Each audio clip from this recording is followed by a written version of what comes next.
Bonjour à tous et bienvenue sur votre page Ne manquez pas le coach. Aujourd'hui, nous allons évoquer un sujet que je trouve aussi intéressant, passionnant que douloureux malheureusement pour ceux qui vivent ce genre de relations toxiques. Je vais vous parler des pervers narcissiques. Alors sachez qu'il existe également des femmes qui peuvent être perverses narcissiques, qu'il existe des pervers narcissiques dans le domaine du travail, amical, familial, mais on va faire un focus aujourd'hui sur le domaine privé et le domaine sentimental. Comment reconnaître si un partenaire est un partenaire et un pervers narcissique et comment s'en sortir? Alors déjà dans un premier temps, on a souvent tendance à comparer et à confondre un manipulateur, un bipolaire et un pervers narcissique. Sachez qu'un manipulateur va notamment vouloir influencer et atteindre ses objectifs sans avoir cette notion de destruction. Le bipolaire, qui connaît les deux extrêmes, qui est souvent d'ailleurs frustré de faire du mal autour de lui, va être quand même dans la demande d'être aidé. Alors qu'un pervers narcissique va vouloir détruire, il va vouloir anéantir sa victime pour pouvoir être valorisé et exister.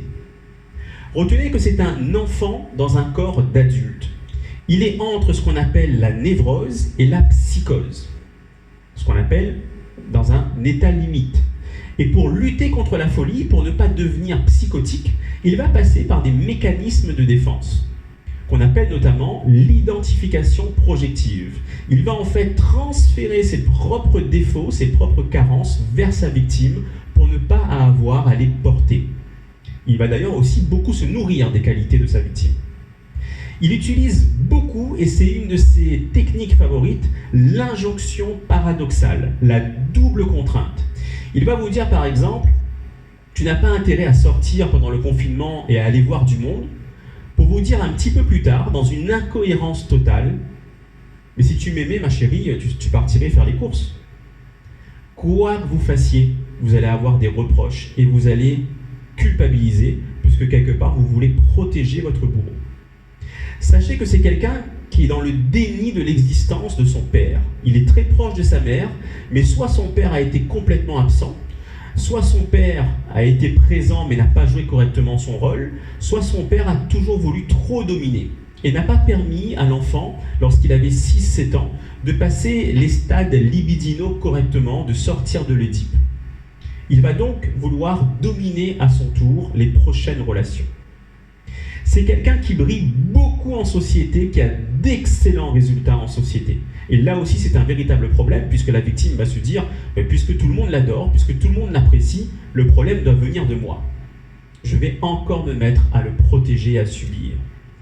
Il a non seulement de bons résultats en public, en société, du côté professionnel, il a non seulement réussi à vous séduire et passer cette lune de miel en restant avec vous, mais il a aussi réussi à séduire vos proches. Est-ce qu'on peut changer un pervers narcissique? Eh bien non. Vous n'allez pas changer la structure d'un pervers narcissique. Vous allez peut-être changer quelque peu son comportement quand il va voir qu'il commence à vous perdre. Il va revenir en disant « T'as vu chérie, je t'aime, je suis là, je te le prouve, je t'aime. » Ne rentrez pas là-dedans. N'oubliez pas, une des présupposées de la PNL. Si vous vous trompez une première fois avec un menteur, c'est de sa faute. Mais si vous vous trompez une deuxième fois, ça devient votre faute, parce que vous avez autorisé l'autre à rester dans votre vie. Quelle est la solution? Alors la plus radicale de tous, bien entendu, ça serait de partir et de fuir à tout va. Ce n'est jamais évident quand il y a un lien avec ces personnes-là, notamment quand il y a la dépendance financière, quand il y a le chantage affectif avec les enfants. Mais une des réponses, c'est de commencer à prendre de la distance, ce qu'on appelle la distanciation. De commencer à reprendre une vie normale, une vie sociale.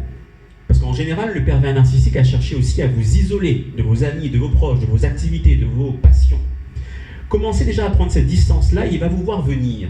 Et quand il va vous voir venir, en général, il va commencer aussi à avoir d'autres proies. Sachez clairement que vous étiez dans une fusion. Donc vous êtes toujours attaché à cette personne-là. Mais sachez prendre du recul en répondant à des questions, notamment à la première, est-ce que vous êtes bien? Est-ce que vous êtes heureux avec cette personne-là? Est-ce que c'est une relation stable, une relation saine, une relation en cohérence avec les valeurs et la personne que je veux devenir? Si vous répondez négativement à ces questions-là, c'est certainement qu'il faut mettre fin à la relation, peu importe la nature de la relation.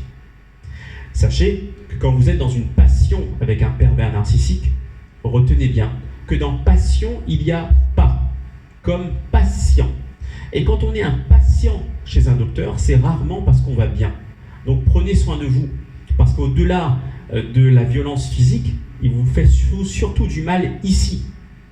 Ça se transforme en stress, qui dit stress dit ulcère, qui dit ulcère dit cancer, et je vous laisse deviner la suite.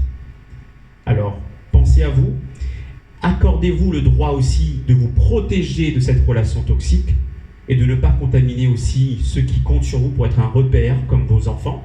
Apprenez-les à vous faire respecter. C'est quoi le respect? C'est quoi l'amour? C'est tout sauf subir et ne pas aller bien. Dites-vous bien aussi que vous n'allez pas pouvoir changer un pervers narcissique, quoi qu'il arrive. Ça sera vous que vous allez pouvoir changer, votre façon de réagir. Et ne passez plus uniquement à la réaction, passez à l'action, en prenant du temps pour vous, en prenant soin de vous, et à commencer à partir progressivement jusqu'au jour où il lâche prise et vous pouvez y aller véritablement. Je compte sur vous pour mettre des commentaires, expériences vécues, mais aussi votre avis, comment reconnaître les pervers narcissiques sous cette vidéo. Je vous dis à très bientôt dans d'autres vidéos. Ne manquez pas le coach.